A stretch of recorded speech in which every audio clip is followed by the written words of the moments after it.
That working? Yep. Okay.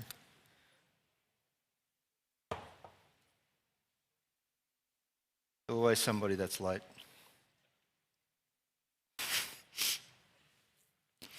Right. Well, good evening, everyone. My name's Paul Horan. I'm the Deputy Principal of the College. I'd like to welcome you this evening to our Year 10 subject selection for their choices going into Year 11 in 2022. Now, I look up there and I just saw that saying 2020. I put that PowerPoint together just this evening and obviously put the wrong date on, so I'm off to a very good start. I'm aware that this is being live streamed, so I'd also like to welcome the parents who are watching at home with us, and thank you for joining us as well. I'll start with some other introductions. We have a number of our heads of department here with us this evening, and they're not speaking, but they will be available for you to come and talk to after this presentation. And if you have specific questions about individual subjects, you're welcome to see them at the end.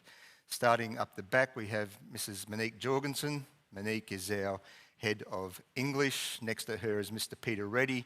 Peter is our head of physical education. Down a bit further behind Peter, we have Mr. Jason Merrifield. Jason Merrifield is our head of Year 11. Over there, behind Mrs. Jorgensen, we have Mr. Andrew Lawrence. Andrew is our head of vocational education. Directly to the rear of where you're sitting now, we have Mr. Jack Ingram. Jack is our head of music. Next to him is Mr. Robert Green. Rob is the head of the industrial technology facility. And over here, sitting by himself, is Mr. Bill Grieve, known and loved to many people. Further up the back there, we have Mr. Brendan Scoothorpe. Brendan is our head of religious education, and we also have Mr. Shane Pears, and Shane is our head of identity. So again, those people just here for specific questions that you have around subjects. A lot of your sons today did ask me, who do I need to speak to about getting specific career advice in regards to my university options or trade options, and that person has just walked in. And she is standing up there, and that's Mrs. Jackie Russell. So if there are any career particular topics that you need to discuss or would like to discuss, please see Jackie. And I think I've got everybody else. The purpose of this evening, Mr. Jorgensen is our Manager of Tech, and he's thrown his arms up and said, I haven't got everybody else. Thank you, Aaron and Corey Owens, for also attending and assisting with the presentation this evening. Today we met with your sons in here and we discussed senior schooling, and the purpose of this presentation is to share that same information with you, because when your sons get into senior schooling, they're going to be confronted with a lot of new language, and it's a language that's probably unfamiliar to most parents as well. So the purpose of this presentation is to step you through that language, make you aware of some of these acronyms, make you aware of some of the topics that you will see in their subject handbooks and on the promotional brochures for different subjects, etc. And it is really a difficult concept.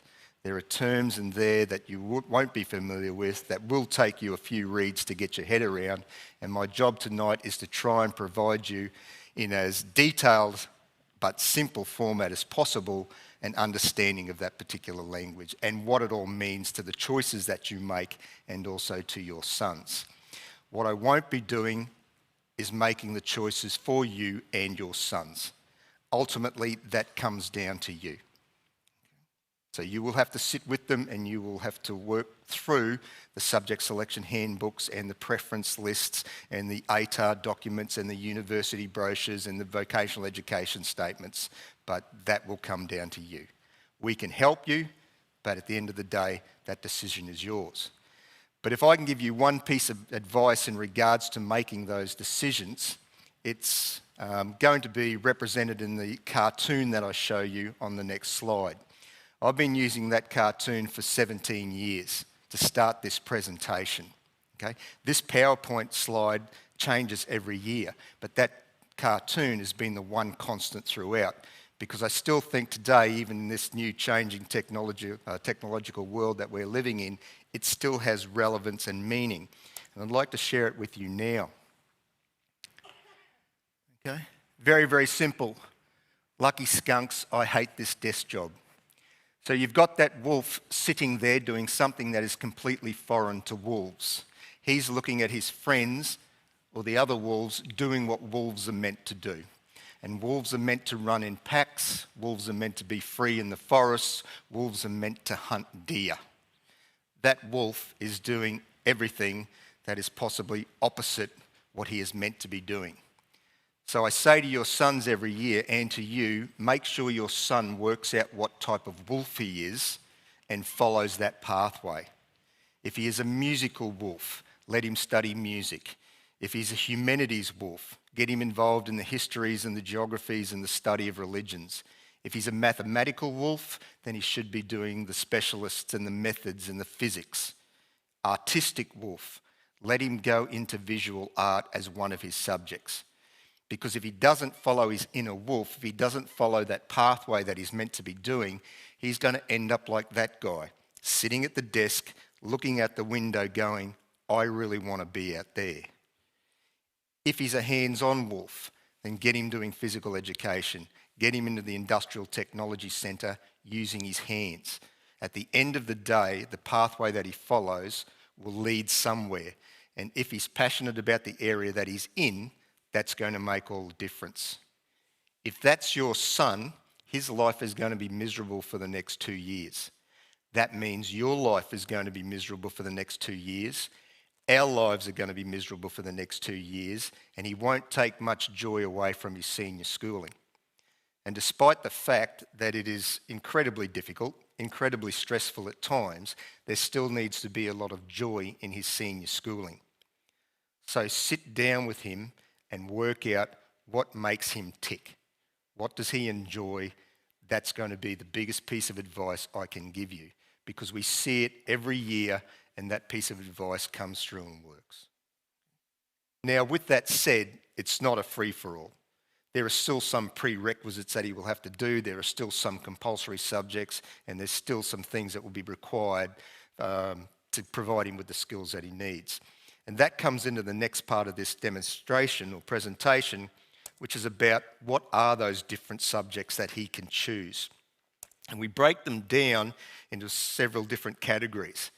The first of the subjects, there are some compulsory subjects and there are some elective subjects. We start with the compulsory subjects. He has to do 3 subjects that meet his requirements for this thing called the Queensland Certificate of Education, and he has to do subjects to identify with our Catholic identity and as a school. 3 in total that he must do. But even within them, he has a certain amount of choice. He can do English or Essential English. He can do General Mathematics or Mathematics Methods or Essential Mathematics. And in the religious education, he has 3 options there.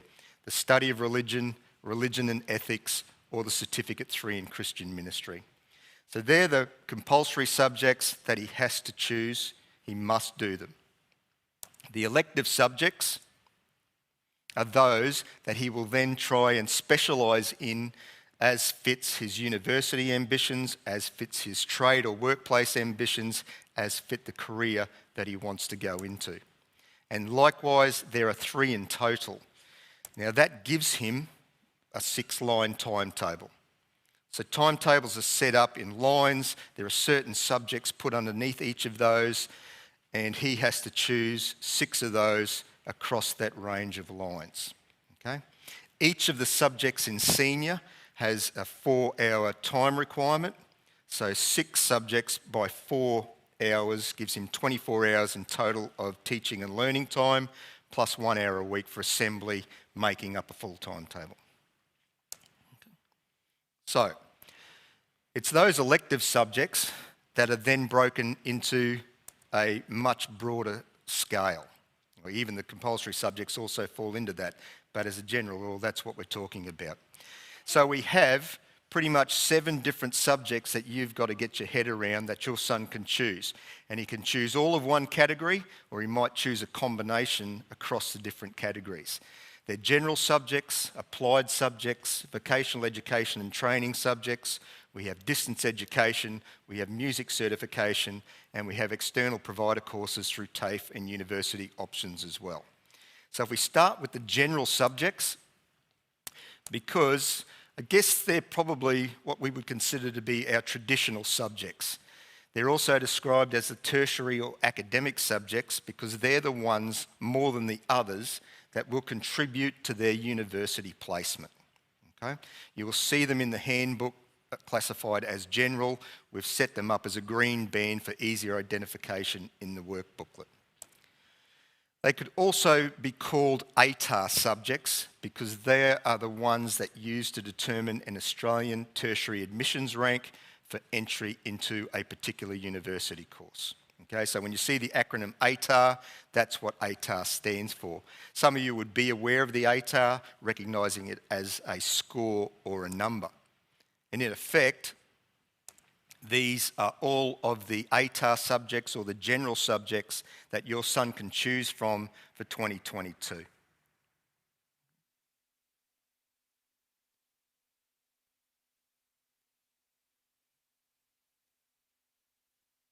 Are there any questions about any of those? Do any of them surprise you?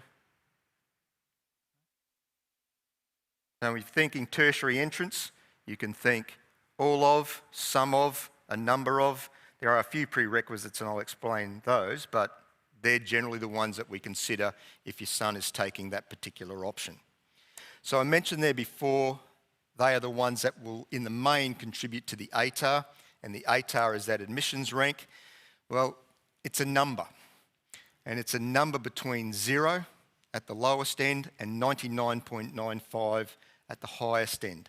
It's a 2,000 rung scale, and it goes up in increments of 0.05. If your son does exceptionally well, he'll be up there closer towards a 99.95. If he doesn't do much work, he's going to be closer to 0. Okay? The ATAR is a measure of achievement within senior schooling, and it indicates to your son, and because we're a competitive environment at St Brendan's, it indicates how many other boys you beat. That's one very basic way of looking at it.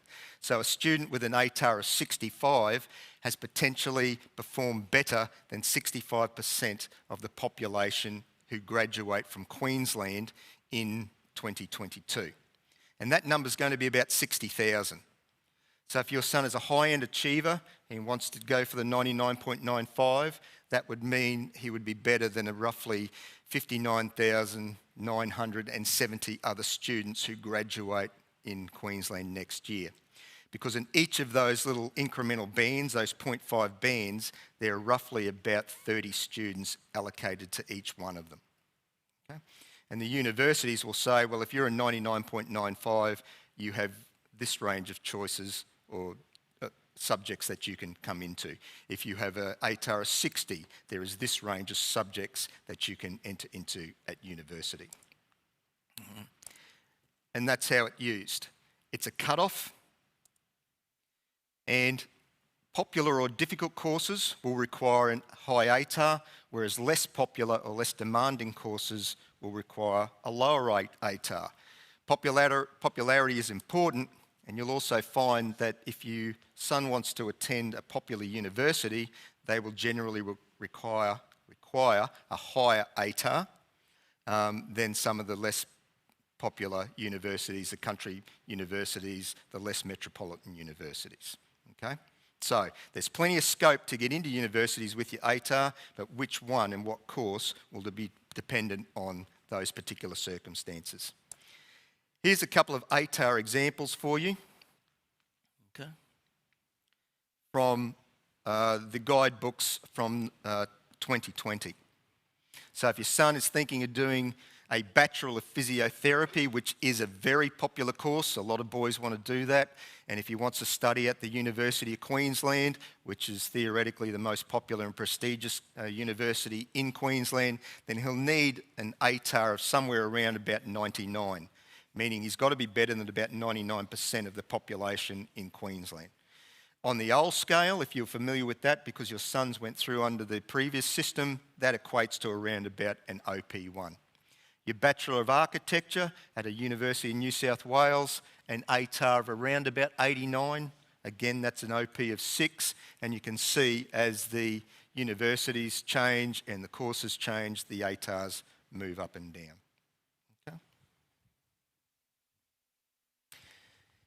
Interesting this morning when we talked to some of the grade 12s, Jesse Laverty is one of our senior students. He's also the vice captain of the college. He intends to do a Bachelor of Physiotherapy at Central Queensland University. He requires a 77 to get in. Okay?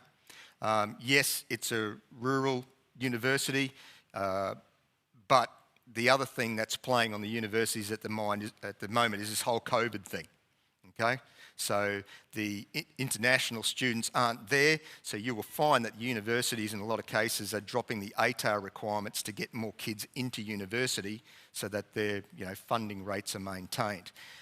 Whether that's a good thing for the universities longer term, not quite sure, because sometimes that ATAR is also associated with the kids' work ethic and their ability to take on those demanding subjects. So there might be a bit of a shortfall there for some kids going in thinking, I'm going to do this course, and they may not necessarily be prepared enough for it.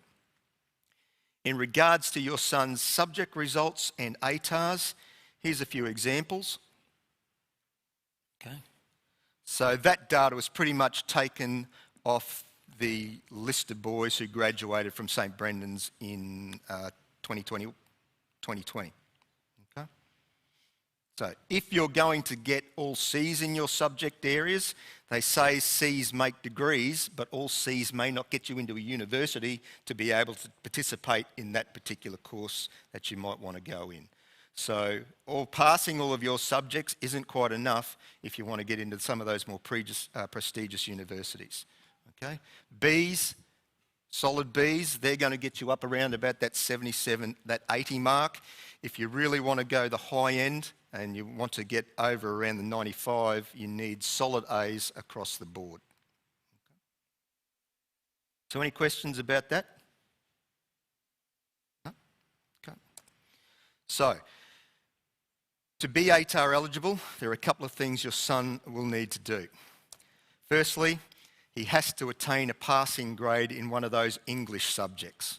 So he has to get a pass, which is basically a C, in units 3 and 4, which equates to semester 1 and 2 of year 12, or the same applies to essential English. He has to get a passing grade in units 3 and 4 as a pair. So he can do all his general subjects, but if he doesn't pass in English, then he's still not going to get an ATAR. They won't give you one. It's got to do with the fact that English is probably the only prerequisite across the board at university studies now. There are some subjects that will say you need to do methods, or you might need to do a physics or some other science course, but that's the main one. You've got to work on your English. The other thing you need to do is to study 5 general subjects in year 12. And again, your results in units 3 and 4, semesters 1 and 2 of year 12, they will be the subjects that count. Okay? So a lot of the boys go, fantastic, I can fail grade 11 because it's only grade 12 that counts. Okay? The thing they're missing is that if they don't lay down the foundations in grade 11 to be able to handle the assessment types, the genres and the work requirements in grade 12, they never do it. Okay? So my advice is work all the way through, work steadily all the way through, because year 11 is just as important as year 12, even though it's only year 12 that will contribute to your ATAR. Alternatively, he can study 4 general subjects, and he can also do 1 applied subject, and I'll tell you about those in a minute, or he can also undertake a certificate 3 in year 12 as well. And that will contribute to his ATAR. But here's a recommendation from me. If you are seriously thinking about going to university, and if you are serious about your ATAR, then you should be serious about general subjects. Yes, you can do a certificate 3, but a certificate 3 will only give you about 40 points out of 100, whereas some of your general subjects can contribute up into the 80s and 90s in regards to your ATAR. And that'll make more sense when we come to that section of the presentation. Right? But if you're serious about university, then take the general subjects because they will give you more points for your ATAR. And the ATAR in English thing again, while you have to pass English, And while you have to take English at St Brendan's, English does not necessarily have to be one of your 5 subjects that contribute to your ATAR. You have to take English to get an ATAR, but your score in English at the end of the day does not necessarily contribute to your ATAR. So that'll make more sense if we look at how an ATAR is also produced. So each of those general subjects is worth a certain number of marks. And if you get everything right in each of those subjects, it will give you 100 points or 100 marks. Ultimately, it's marked out of 100, but it's marked out of 100 in different ways for different subjects. So if I'm doing English, for example, they will have 4 assessment pieces in grade 12. Each of those assessment pieces is worth 25%, and that's 25 marks per assessment task. So my results out of 25 then all add up to give me a score out of 100 for English. Biology is a bit different. 4 assessment tasks. Everyone does 4 assessment tasks in general subjects and senior, but the first one is worth 10, the next one's 20, the third one's 20, and then the final external examination is worth 50%. Mathematics method, different again. Its assessment tasks are broken up like that, but again, it's out of 100, and that score out of 100 is used. So here's an example, and it's a modified example of what that might look like. You've got 3 subjects up there, biology, geography, and mathematical methods, and you've got 4 assessment tasks for each particular subject area. And those results are just made up. But as you can see, if those raw scores for each of the individual assessment items were the ones that I attained for biology assessment, I would end up with a raw score out of 84 out of 100. Likewise, for the geography, 4 assessment tasks, different range of percentages, different range of results, I get a 70. Okay? Mathematical methods, I get a 72. Okay? So, out of 500, those raw scores are all added together, and your ATAR is produced basically from that. Now, Kevin Keller was our Dux of college last year. Kevin got an ATAR in 99.30. Okay? So Kevin was better than that number of percentage of students in the state. Okay? It was a remarkable feat by him. As a raw score, Kevin attained 469 out of 500. Okay?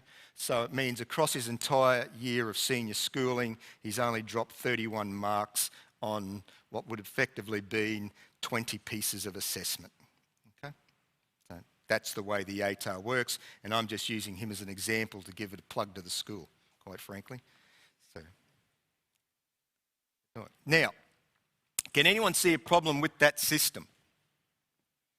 You get a raw score out of 100, all adds together to give you a total out of 500, and then your ATAR is based on that. Okay? It's all happy days. Does it sound fair? Tone, does that sound fair? Probably. It's not quite fair. What makes it unfair? What do you think? Mr. Grieve, do you think that system's fair? Excellent.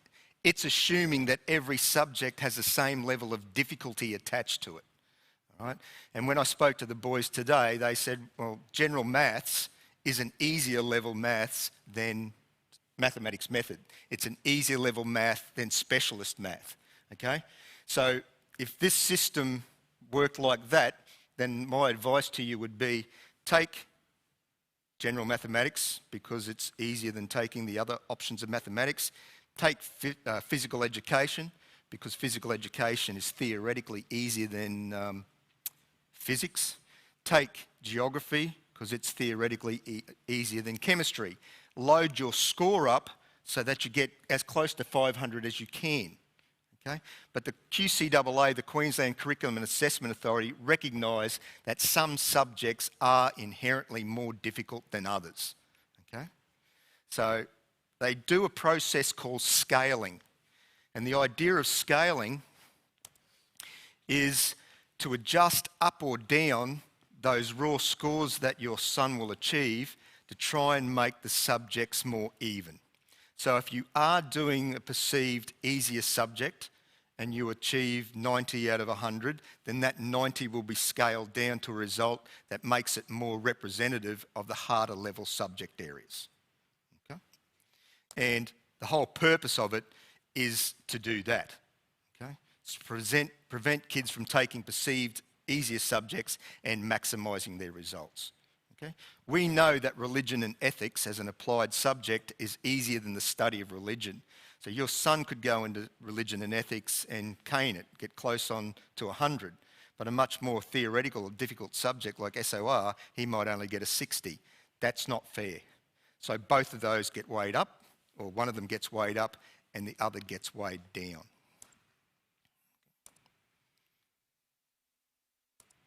And I'll skip to this as an example. So over on the left of the screen as you're looking at it, we could consider that to be general mathematics, and in blue on the right of the screen, we could consider that to be mathematical methods. Okay? And they're the cut-offs for each of the A, B, C, D results that are allocated to your son for that particular subject area. And if you can see in subject 1, my A is up there, it's around about the 90 mark, and you can see what's happened to it. They've scaled it down and it gets closer to the B result in a more difficult subject. Okay? Probably the most telling example of it is the B result on the subject on the left-hand side gets scaled down so that it's equivalent to the C result in the more difficult subject. Okay? And that's what scaling is. And it's not just based on the data that comes out of our individual school, it's data across those 60,000 students that will graduate in at the end of 2022 or 2023 when your sons do it. Okay? Here are some examples of the data released specifically about scaling. You can see the raw score there for each of the subjects and the scaled scores for each of those subjects. And you can see that in some cases they've been scaled up and in some cases they've been scaled down.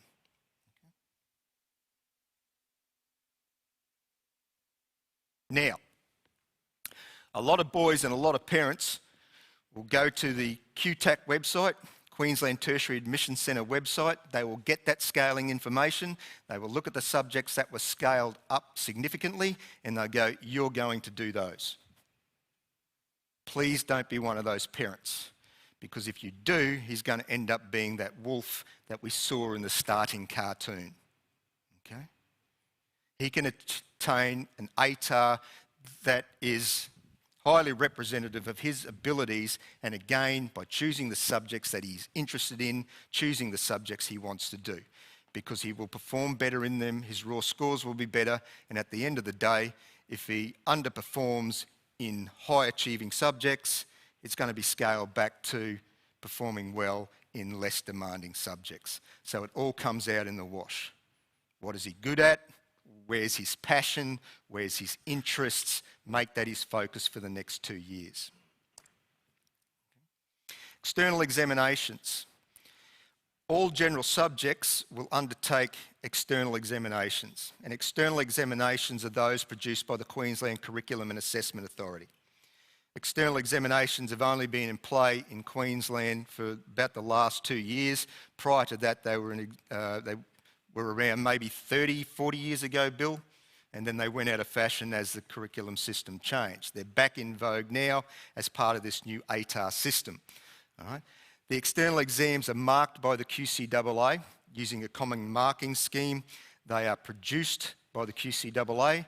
All students will undertake them on exactly the same day, at the same time, under the same conditions. And they contribute either 25% of your results in the humanities subjects and 50% of your son's results in the mathematics or sciences. Okay. So if you do general subjects, you need to be aware that that's what faces you at the end of grade 12.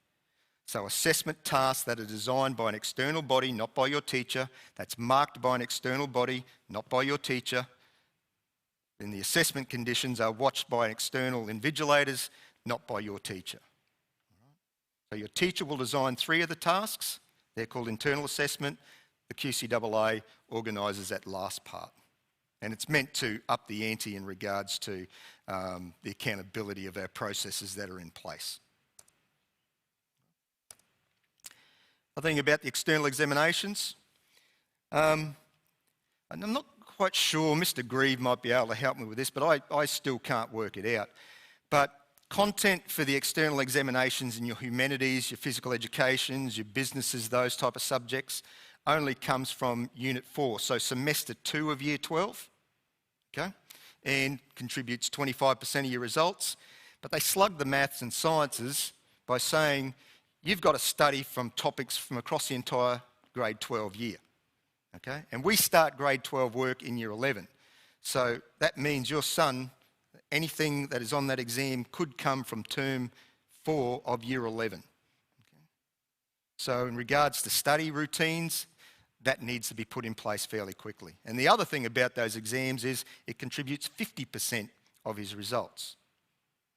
Because that's a big ask for most kids. So that was their decision-making process. I don't necessarily agree with it, but that's what is in place, and that's what we're bound by. Last couple of things about external exams. Your sons will actually have finished school by the time they undertake their senior examinations. So at the end of week 4, Friday of week 4 of their Year 12, we will run their valedictory service and they will finish school. But they come back into school to undertake those external exams under the processes that are outlined by the QCAA. That exam block will last for about 3.5 weeks. So his exams could be scheduled anywhere across that time, okay? So for some boys, and especially if they're not doing any general subjects, they finish week 4 of grade 12. Other boys will be there until almost week 8 of grade 12 because they're undertaking those external examinations. The schedule for those exams is released in January or February of every year, and it's available to you. But that's just something a lot of the boys find a little bit difficult. I find it difficult because they go away for 3 weeks and they come back, they've got a beard, they've put on 5 kilos and they think that they don't have to wear their school uniform anymore, and they've undertaken their valedictory, so there's not a lot that I can really do about it. I'm hardly likely to give them a razor as prior to entering the OD7 before they undertake their physics exam. You're listening to me, Chris, I don't want to see that. So, that's the general subjects, okay? The other type of subjects that we have on display, if we go back to our main screen, are all there again for you. And now I'd like to talk about the applied subjects. And the applied subjects could best be described as non-ATAR subjects, although you can include one of them in your ATAR. Okay? Applied subjects are generally more practical. They've got less of an academic demand. They don't have the same study demand, but they are geared towards providing you with general skills and workplace skills to assist your longer term careers. These are the applied subjects on offer next year. There's only a relatively small number of them. Okay? But given your son has a 6-line timetable, he could theoretically take 5 general subjects, 5 applied subjects and 1 other general subject, or he could take those 5 applied subjects and do a vocational education subject, or he could take any combination of those that he wishes. The beauty of applied subjects, for those that might struggle a little bit academically, is that they do not have an external examination attached to them at the end of grade 12. They have a task called a common internal assessment task, but that is delivered or produced by the QCAA, but delivered by our teachers and marked by our teachers on site. So it's a little bit lower key. Like the general subjects, they still have 4 pieces of assessment per year. They still have 4 hours of time devoted to them on their timetable per week. They're marked on a standard schema, and your son will be allocated an A to E for each of those, and also an A to E for each internal assessment task. Any questions about the applieds? Okay, main slide. VET, Vocational Education and Training. All right, So here's some terminology you will see in your handbooks and information. VET subjects are also called competency subjects, they're called module-based subjects, they're called certificate-based subjects, or they're called trade subjects. It depends on what you are reading. They are called competency-based subjects because you have to prove that you are competent or that you can do the skill to be awarded the result. They're called module subjects because the training packages come in units known as modules. So there might be a module on, Mr. Green, can you give me a name of one of the modules that one of the boys might do? Hand tools. So hand tools will be a module. Your son will have to prove that he is competent in the use of those hand tools to get ticked off. And if he gets all of the modules and is competent in all of those skills, he'll get an additional certificate. Hence, they're called certificate subjects as well. And they're also called trade-based subjects because most of them lead directly into a particular trade. If your son is looking to do the Certificate 3 in construction to become a carpenter or a builder, then here at school he can undertake the Certificate 2 in construction pathway. So it's a leading course for that. So if he gets all of those modules, he'll be able to walk out of school and say, here's my Certificate 2 in construction pathways, and that can contribute somewhat to his Certificate 3 when he starts his apprenticeship or traineeship. Okay.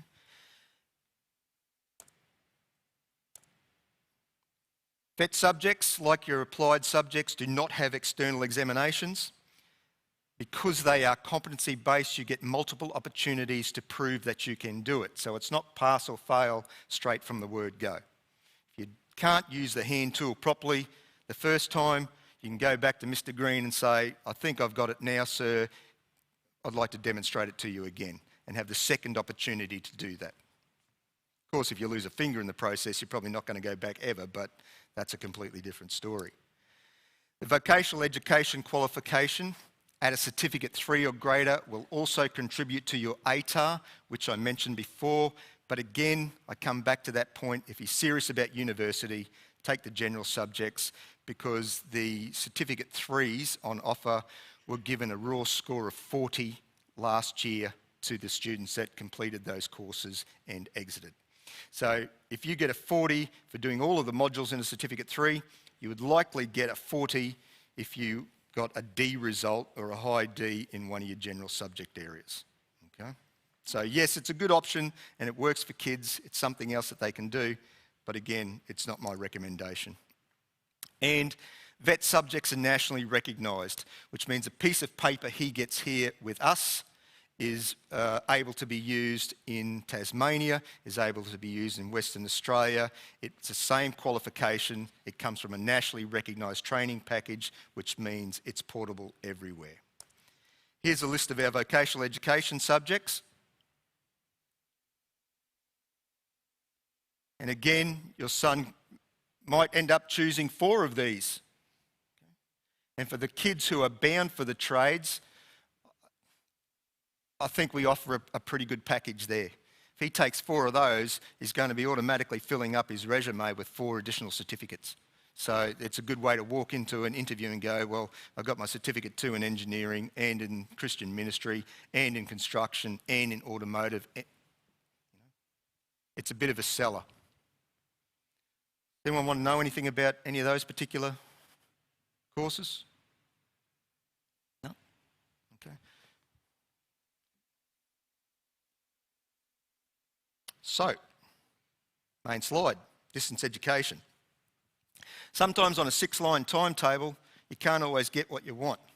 So if your son wants to do business and he wants to do biology, but business and biology are at the same time, and we're only offering 1 class of each of those, he has to make another choice.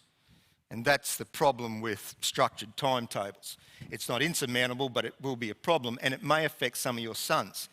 But I put this in the presentation just to let you know if there's something he does want to do, there are other options than just in here at St Brendan's College. So he can take up a distance education course. The main provider of distance education in Queensland is the Brisbane School of Distance Education.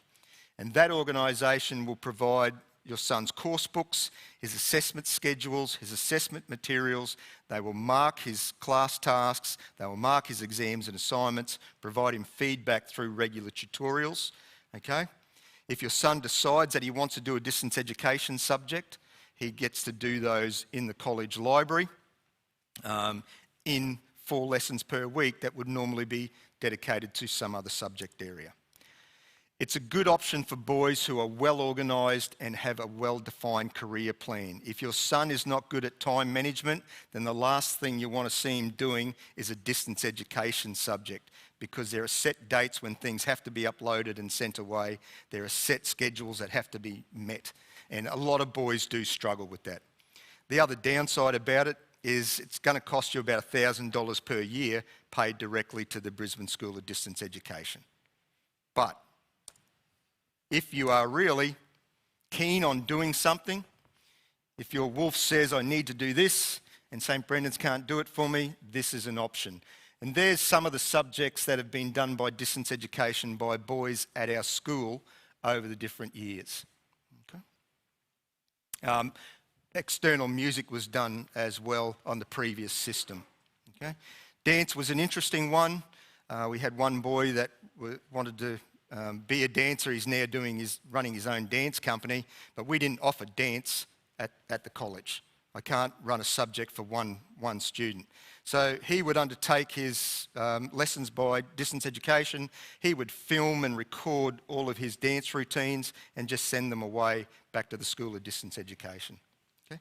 Again, it worked for him because he's now running a pretty big company out of Melbourne.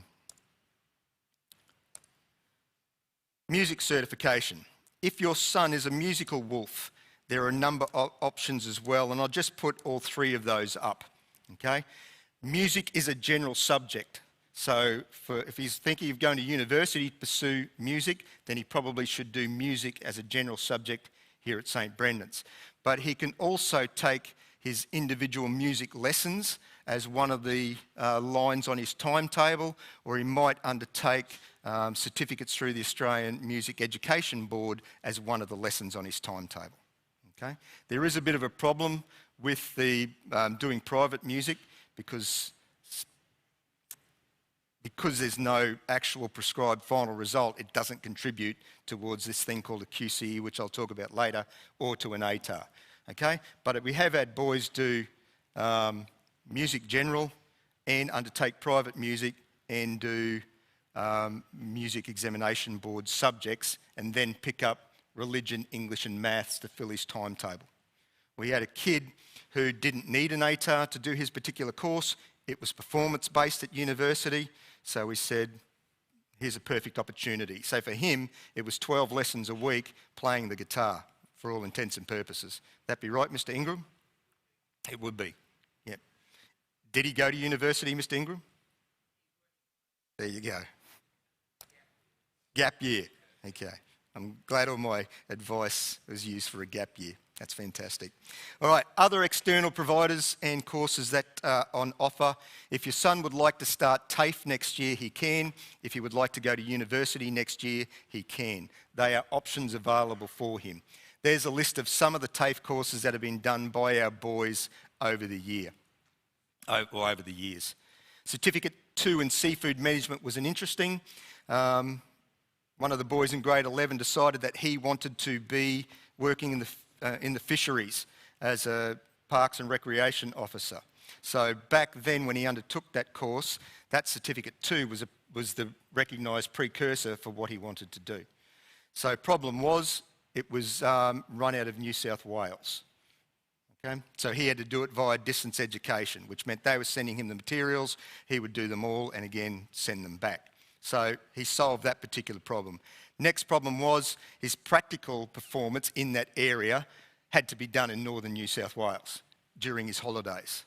Okay? Solved that problem because he actually had family that lived in the same town that the TAFE was set up. Tick, tick, tick. He's ticking all the boxes. And he completed that course. Okay? He then left school and became a truck driver.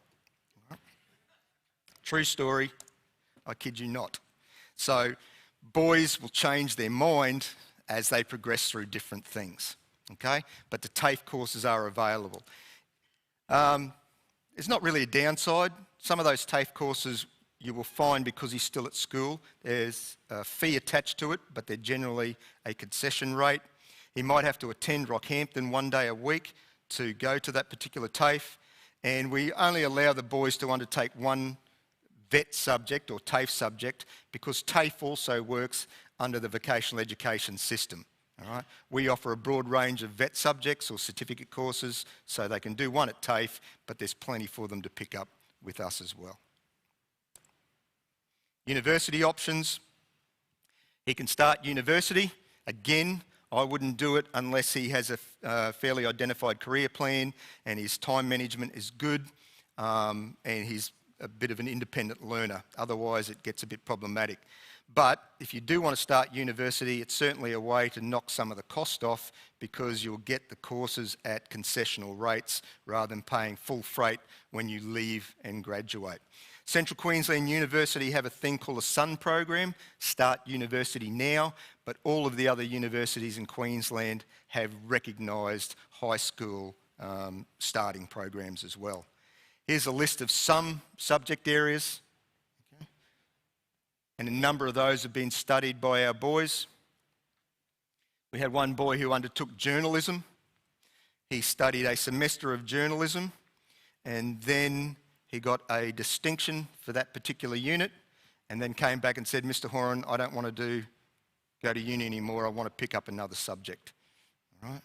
And when I told the boys that story, they just said, "Well, he failed." I said, "No, he didn't fail. He got a distinction. That's like getting a B." And they said, "Well, he was lazy." I said, "No, he wasn't lazy. He got a B." And they said, "So why did he quit?" I said, "Because he realised that he didn't want to do journalism." So he saved himself several years of pain by getting in at high school level and realising that that subject area wasn't for him. He then became an engineer and is working for Rio Tinto. Okay. Now, among all of that, your son can also choose to undertake a study line, and here are the ways that he will do that. If he is doing 5 general subjects, that means he will be meeting his requirements for an ATAR, and on his timetable he could pick up a line of study. That would give him 4 lessons a week in the library, where he will work on his additional assignments, or catch up on assignments, or implement his study routines. Okay? In a similar vein, boys who do 4 general subjects and are still ATAR eligible by virtue of doing an applied subject or another certificate, they can pick up a study line in the library. If your son decides to undertake TAFE or university or distance education, he can pick up a study line, and he will use his time in the library to undertake his coursework for that. If your son wants to do a school-based apprenticeship or a school-based traineeship, it means he will likewise spend a day out of school a week, and because of the additional time that he's missed, we allow him to pick up a study line to catch up on the lessons that he's not in class for. Okay? So, that's pretty much the bulk of my presentation, with a few things to talk about where we go from here. So your boys had a whole day listening to me and the other members of the college leadership team. Tomorrow they'll spend a whole day listening to the heads of department and undertaking activities. With us today, they did career research, they did some career planning, they looked at personality profiling, skills and abilities, and that type of stuff.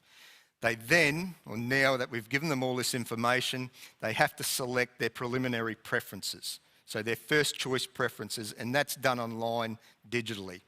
I'll give them about a week and a half and an opportunity to talk with you before we get them back into our exam centres, and we'll explain the process for selecting the subjects. So it's all done digitally. They'll walk in, they will select basically 8 subjects, 1 for each line, and then the additional in reserve in case they can't get what they're really looking for.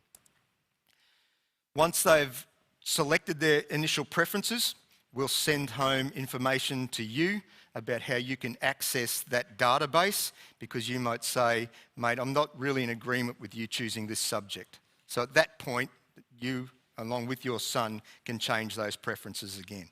Once we've given you a little bit of time to talk about that, we will interview each of them and that'll be done by myself and Mr. Cooper and Mr. Merrifield and Mrs. Russell and others. And we will undertake a set plan, which is their senior education and training plan. It's just a document to say, here's what I want to do, here's how I intend to get there, here's the subjects that I think I need, okay? And at that point, we'll look at those subjects and go, mate, you said you wanted to be a physiotherapist, but you're not doing biology and you're doing all trade subjects. You don't have the requirements, you haven't met what's going to be needed. So we will then potentially change some of those subjects again. Once we've got what we think is a list that suits him, that's where we take everybody's subjects and we dump them in the timetable of program, and the timetable program runs an algorithm, and then it sets up all of those subjects on each of those 6 lines. Okay? And that's where we can say to your son, here's what's available for you. Right? In those cases where he can't get what he wants on a line, again, we'll get them back in and say, we need to go back over these particular subjects because you weren't able to get geography or physical education or whatever it may be. Okay? Throughout that process, we'll keep you informed by email notification, and then, believe it or not, boys still change their minds when they get back to school at the start of their Year 11 year, and we can step through that process again. Okay? So it's fairly detailed, it's fairly prescriptive. Again, we'll keep you involved throughout the entire process, but that's pretty much how it all works. Do you have any pressing questions for me about subjects or ATAR or trade or anything? No? Okay. Melinda Ganter. Need Jochimson.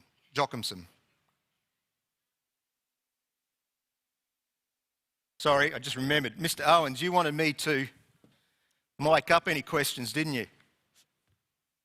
So that parents watching at home could actually hear us. Now, we've got to be able to get this to work. There it is. So, Melinda, what was your question? Just in regards to the certificate courses. Yep. Line, like subject line, how does that work with that, with the certificate courses? So, the boys put their subjects in preferences, and the computer takes note of where they want those particular subjects, and to try and give everyone what they want, it will spread them across the board. Now, generally speaking, myself and Mr. Herning can then go in and manipulate where those subjects are. And things like engineering practices and automotive, which we know are a favourable combination, we will make sure they're put on separate lines. Likewise, construction, for the boys that are wanting to do the main 3 vocational subjects, they'll be put on different lines as well. So there's not usually a lot of problems, Mr. Green, in boys getting their 2 or 3 trade-based subjects because we have enough of them. Okay. And are those certificates over all of Year 11 and 12? All of Year 11 and 12. Okay. Yep. It's got to take them for the 2 years. Yep. Other questions? You work here.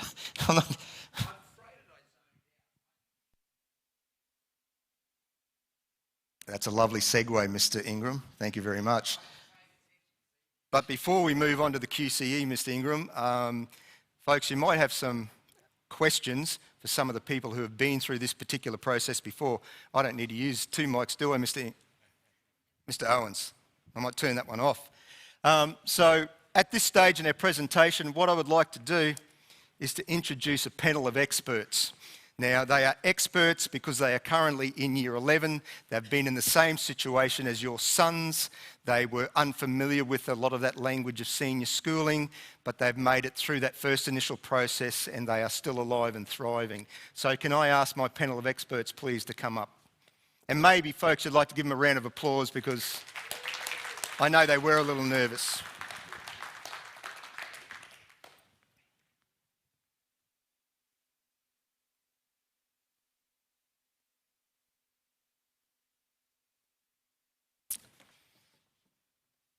So, rather than you grilling them, I thought I might just ask them a couple of leading questions. Okay? So, Xavier, can you please tell us the subjects that you are currently doing in grade 11? So this year I'm doing SOR, General English, Math Methods, Design, physics and business. Okay, so that's 6 general subjects? Yeah, all general. Yep. Why did you choose that pathway? I'm looking to go to uni, so that gave me the best amount of QCE points and ATAR ranking that I could get. Yep. And also, I was interested in all those subjects. I'm not that interested in the trade subjects. So yeah, that just gave me, and especially because I've got 24 QCE points in where I'm at right now. So if I decide that I'm not going well in physics or something, I can drop that subject and go for a study instead. So it just gave me a great opportunity. Yep. And how are you finding, which of those would be your favourite subject, do you think? I'd say probably design is my favourite, but I excel the most in physics and math. Okay. What's in design that interests you? I just really like how it's a bit different to all my other subjects. It's a bit more practical, and you get to do whatever you want to do.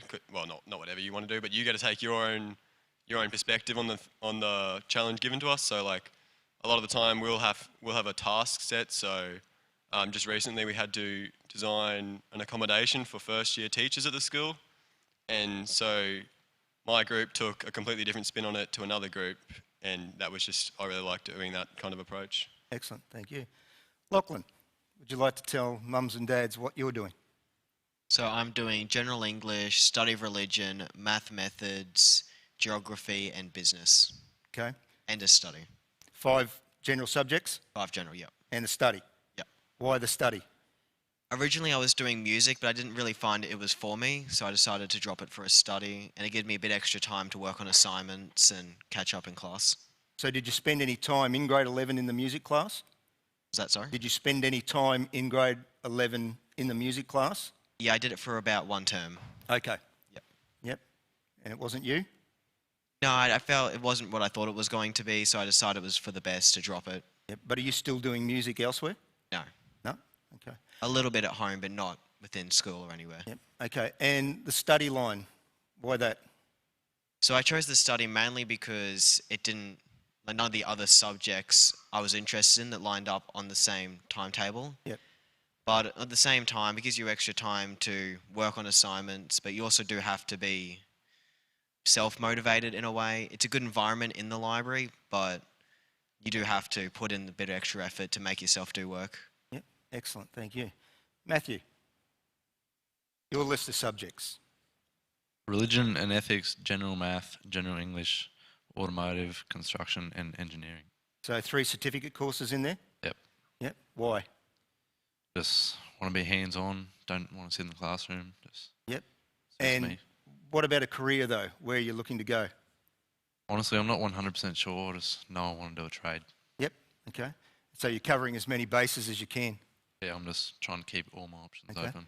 And I guess as a trade-based student, general English, why did you undertake general English? I did that because at the start of grade 11, I was looking more towards electrician. Yep. And they're like hire companies that offer apprenticeships. They want you to do general English. How'd you find out that information? Oh, a bit spooky, but yeah. Yeah. No, how did you find out the information that those larger Oh. companies were looking for English, Oh, general English? Research. Okay, you did it Their yourself? websites, yeah. Yeah, excellent. Isaac, I do study of religion, math methods, general English, HBE, biology, and Cert 2 in engineering. okay. That's a bit of the last one's a bit of a different one to the others. Yeah, I just always liked being in the workshop since grade 7, and if I can still get my ATAR and still enjoy like time in the workshop, why not do it? Yeah. Have you got any ideas of what you will do with your ATAR? At the end of grade 10, I was leaning towards physiotherapy. That's why I did biology and HBE. Yep. And you still think that's where you're going to go? Yeah, I just need to put my head down and bum up and just get a good ATAR, I guess. Yep. How do you find the difference in the workload between the vocational education subjects and the general subjects? Yeah, there's not much work in engineering. It's just you complete your book works in class and you're sweet. Yep. Maybe a little bit of homework every now and then, but Yep. nothing compared to like general English and math methods. There's a lot more homework to do. Yep, a lot more study. Mitch, you're shaking your head there. Do you agree with him? I don't know. I don't do any vet subjects. I do religion and ethics, general English, math methods, chemistry, biology, and geography. Yep. And what are you hoping to do when you leave school? I'm hoping to go to uni and get a degree in ag science. Ag science? Yeah. Yep. And those subjects you think are the right ones for that particular choice? Yeah, with the little bit of research I did and people I've spoken to, biology and chemistry are like in the first unit, so Yep. that should help with, yeah. Now, a lot of the boys who choose an ATAR stream do study religion, but you've done religion and ethics. Why? I just thought with the subjects I'm doing, they're pretty full-on subjects, so just one that's a bit light on I can just do in class and sort of have a bit of a relaxing lesson, I guess. Yeah, okay. You can leave now. So the applied subject of RE compared to the general subject, do you notice a difference again in the workload like Isaac or? Yeah, definitely. Like religion and ethics, I did my assignment last term completely in class. Yep. Compared to English, which I had like 3 or 4 hours on a weekend to do. And Isaac, I think you said the same thing to the boys this morning in your vet subjects. If you undertake and work hard in class, it pretty much negates a lot of pain outside of class. Yeah, in engineering, definitely. Like, if you just do it in class time when there's allocated theory lessons, you get it all done. Not Okay. much homework at all. That's good. Now, in regards to that out-of-school study time, Lachlan, would you like to let people know roughly how much time are you spending a week? So outside of school, not including the study, it'd probably be about 5 or 6 hours. But that will ramp up a lot around assessment time with exams, assignments coming up. Yep. I know for the general English assignment, same as Mitch, you pretty much had to sacrifice a weekend just to finish it. Yeah. Okay, Xavier, you're shaking your head in agreement furiously. Yeah, like Lockie said, it's really full on, especially during assignment time. Yep. And it's not, I know in the younger grades, assignments are normally just like week 9 and 10 or whatever. Yep. But once, like in grade 11, I've already had my SOR assignment, so I've been full on for the last 2 weeks. Yep. And so, yeah, it's just pretty heavy workload. You got to get on top of it. And the amount of time that you would spend studying a week, is that similar to what Lachlan does, or? Yeah, similar, if not more. Yep. I pretty much dedicate, because I've got footy on Saturdays. Yep. So I get home Sunday, I don't know, do a bit in the morning, but then Sunday arvo and night time, I get pretty stuck into it. So Yeah. So roughly how many hours a week do you think? I'd say 1.5 hours each night, give or take, and then at least 4 hours on a Sunday. Yep. So yeah, whatever that So it's is. getting up around 10 or 12 hours a week. Yeah. Over that. And folks, the general advice for someone in grade 11 who's looking at doing general subjects and undertaking a comprehensive study plan would be at least 1.5 hours 6 times a week dedicated to study, and then ramping that up again when you get into the assignment-based work. And in year 12, upping it again to about 6 2-hour slots across the week if you are serious about an ATAR and what you want to achieve in that time. Now, a lot of boys get the impression that 2 hours or 1.5 hours, I will do it all in one block. That's not recommended either. So as Xavier said, he plays football on the weekend, so he would create a study plan that blocks that time out and then try and find at least half-hour slots across the week where he can dedicate to study. Well, that would be a recommendation from me. Okay. Do you guys have any questions for the boys? Anything else you would like to know about their subject choices? No? How'd you find the jump from grade 10 to grade 11? Who wants to answer that one for me? Oh, I've got to say, I expected it, but it still get you off guard no matter what. I didn't really do much study for any exams up to about grade 10. And then I tried to ramp it up a bit in grade 10, but I think I did more study in the first term of grade 11 than I had in my entire life. Yep. Did that pay off? Oh yeah, definitely. Rosie? Got nothing for that one? Okay, you might want to pass that down the line. Mitch Baker? Yeah, it was definitely a jump, but what I've found is term one was sort of a false sense of security, I reckon, because I sort of found term one wasn't that, like, it was still a jump, but nothing too out of the ordinary, Yep. apart from English opinion column that sort of took a couple of my weekends. Yep. Other than that, it was pretty all right, but term two was a completely different story, really. Yeah. There's a lot more work, a lot Yeah. more hours put in. Yeah, I think in your particular case, because you're doing two sciences, the first of the science assessment tasks is actually a 10% data test. I was talking to Mr. Merrifield about that the other day, and Mitch used exactly the right words, a false sense of security. And I think he's absolutely right. So you need to be aware of what assessment tasks you're undertaking in that first term and its percentage weighting to all of those others. You know? Because if you were to go into term two thinking, oh, well, you know, I can work the same as I did on a 10% task as compared to a 30% task, you're going to set yourself up for failure. So I think that's important as well. So boys, what we might do is just wrap up with other words of advice from you that you could offer to the boys who are going to be choosing their subjects and to their parents. Mitch? Set a goal and just have something to look forward to. It's a long time, 2 years, so pick subjects you like and expect maybe not to get your first choice or even your second choice. So yeah, just keep your mind open and look forward to something. So even make serious decisions about your reserve subjects, because that's... Yeah, definitely. I got my second reserve, so didn't really expect that, but yeah. Yeah, thanks Mitch. Isaac? I'd probably just say do what you like and what you have interest in, because even if it doesn't scale too well, if you have interest in it, you're always going to succeed, because like you're motivated to keep doing that because you like it. Yeah, so just do what you like. Rosie? What Isaac said, just pick something you're passionate about, and whatever you do not pick a subject because your mate picked it. Yeah. Did you do that? No, I did not. Thank you. I think the biggest thing is motivation, though, when it comes to these last 2 years, because a lot of boys will burn out. They'll do way too much in the first, even just grade 11. They'll think, oh, I'll do way too much study. Then they get halfway through grade 12 and grades drop.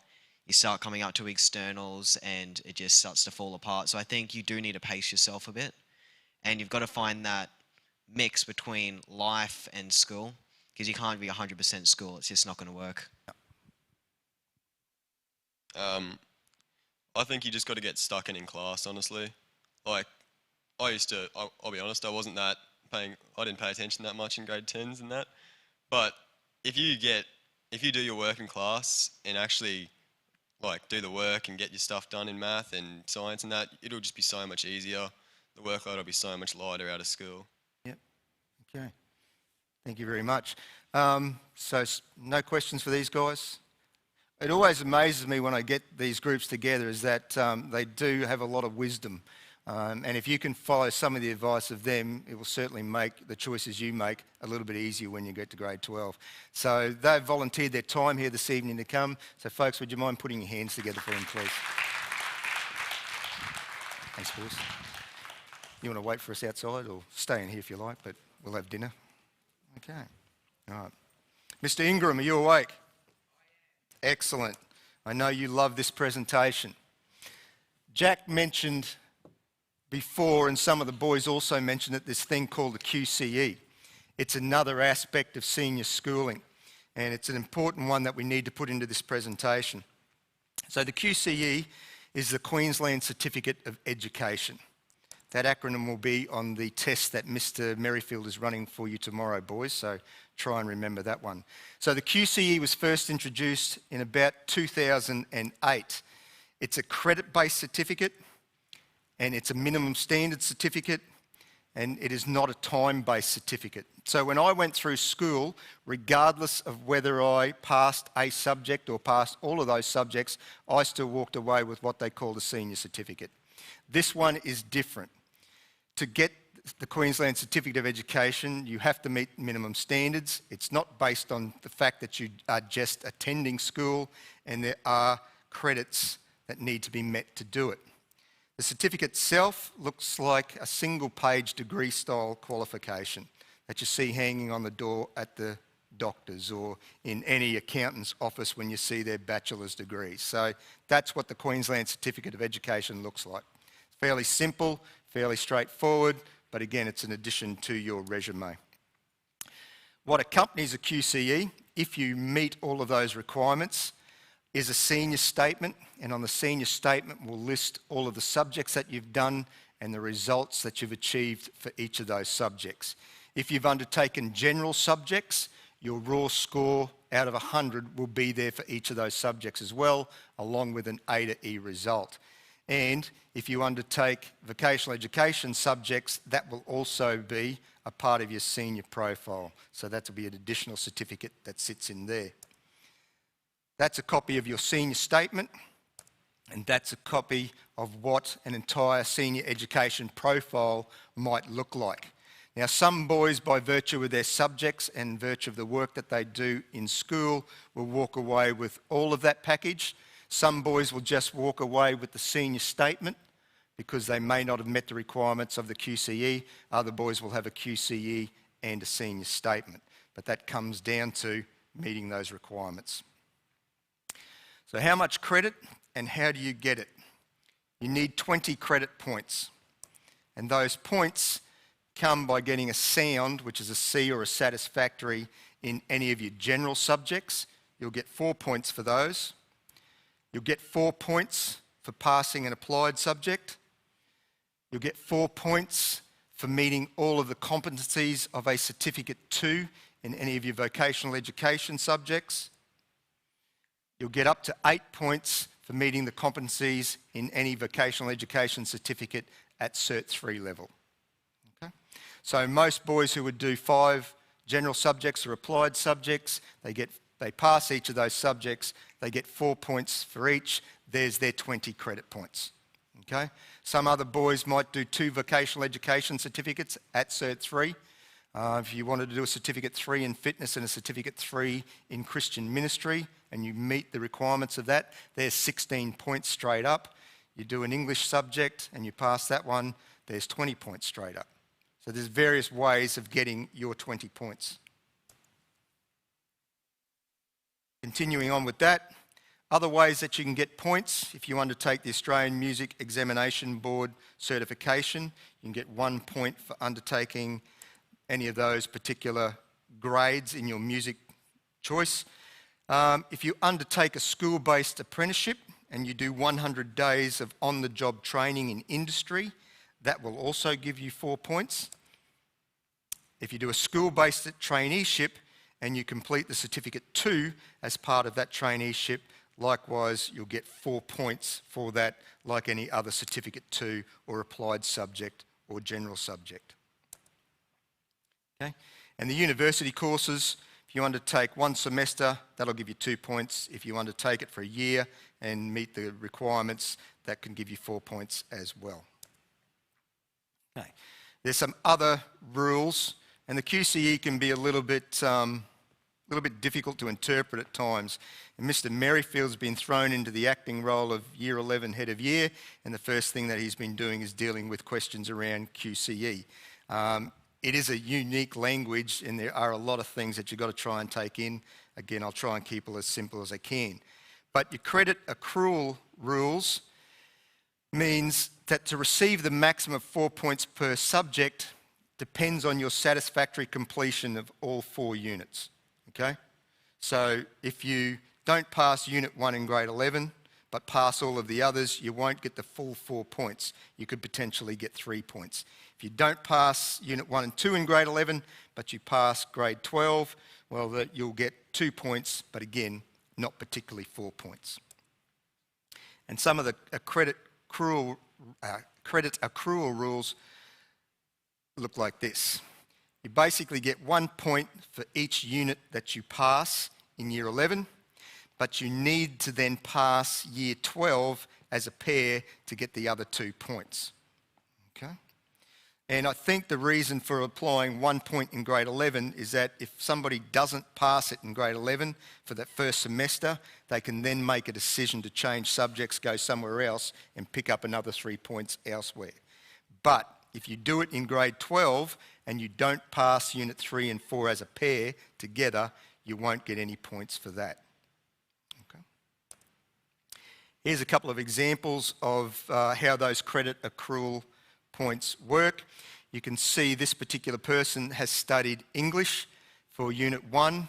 They were deemed unsatisfactory for English in Unit 1, but they then passed Unit 2 and they passed Unit 3 and 4 as a pair, so they walk away with 3 points for that. Mathematical methods, they struggled a little bit more. They did manage to get a pass in the first unit. They failed the second unit, and then obviously they've said, this is not for me, I'm going to mathematical methods. They still get the 1 point for the subject that they passed at semester or Unit 1. Okay, and you can see down there at the bottom, the total QCE points. That person has achieved 21 points that contribute to their QCE, so they would have walked away with a senior statement and that individual QCE certificate. Here's another example for you to have a look at.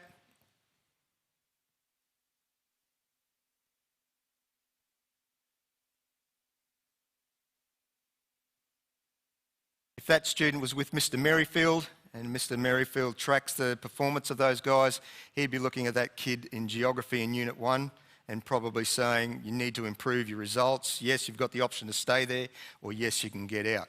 In that particular case, he stayed with geography, but again, he's failed that, so he's made the decision to move into something else. Okay, so there's 1 year's worth of work, pretty much, for no points. So again, you need to try and track your results regularly. There's an option for you to go onto the Queensland Curriculum Assessment website to be able to do that as a family, and we'll send out the information on how you can keep on top of those things as we go through Year 11 with you. Okay? But despite the fact that he got a 0 for geography, he still managed to get 22 points from across his other subjects and walk away with a QCE. What else is needed for the QCE? You've got to get a C in Unit 1 or Unit 2 of any English course. Okay? Or you've got to get a C in Unit 3 or Unit 4 in any English course as a pair. That's called the literacy requirement. You have to meet a benchmark literacy standard, and to do that, you've got to pass one of those units, either in Year 11 or pass them as a pair in Year 12. In a similar vein, there's a thing called a numeracy requirement. And the numeracy requirement says that you have to pass at least 1 unit of a mathematics subjects. So essential mathematics, general mathematics, mathematics methods, or specialist mathematics will all contribute. The same as the English. If you don't pass the Year 11 units, then you've got to do it in Year 12, but you have to do it as a pair. So what we try and get the boys to do is to make sure that they work hard in their English and mathematics for Unit 1, so that credit can be, for their literacy and numeracy, can be banked straight away. It goes on. What else is needed? 12 points must come from core subjects in which the student was enrolled for all 4 units. Now this means you can't change everything. If you change everything, you're not going to meet what they call the compulsory core requirement. So you've got to get 20 points, you've got to get your literacy, you've got to get your numeracy, and in at least a number of subjects that add up to 12, you've got to stay there for the entire course and pass that. Okay? So core subjects are your general subjects, your applied and your vet subjects. So your vocational education subjects do contribute to your completed core, as do your applied and general subjects. And that's the name we give it. Here's a couple of examples of completed core and how different people have gone about meeting that particular requirement of the QCE. Okay.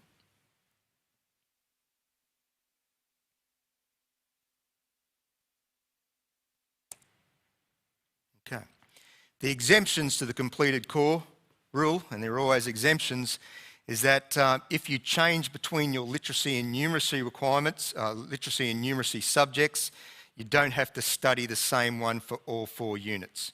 All right? So if you drop out of you undertake general mathematics and then say it's a little bit hard for me, I'm going to go into essential mathematics, but you still get a pass for the general mathematics, well, that will give you 4 points or 3 points, and that will still contribute towards your completed core. Okay? So there's a bit of leeway there in relationship to those particular subject areas. And there's a bit of an example of how the completed core exemption might work. You can see this particular person got a satisfactory for Unit 1 in English and then an unsatisfactory in Unit 2, but they've then moved into Essential English and got a C in grade 12. So that still gives him 3 points, but those 3 points contribute to the 12. Okay. What happens if you don't get the 20 credit points? You'll still get your senior statement showing all your subjects and all your results. You can still get an ATAR. Okay. And you can continue to bank credit towards your QCE up to 8 years after leaving secondary school. Okay? So you might get it well into the future. My recommendation, or why is this in the subject selection information, is because that some employers will be using the QCE as a minimum standards benchmark to look at whether or not you've got good work skills, whether you've got study plans. And the other thing is, you'll be competing with about 87 to 90% of the student population who will get a QCE. And I expect that number to go up next year because people will be more familiar with the system. It went down in 2020, the number of kids across Queensland who received their QCE, but I think that was as teachers and students adjust to that new system.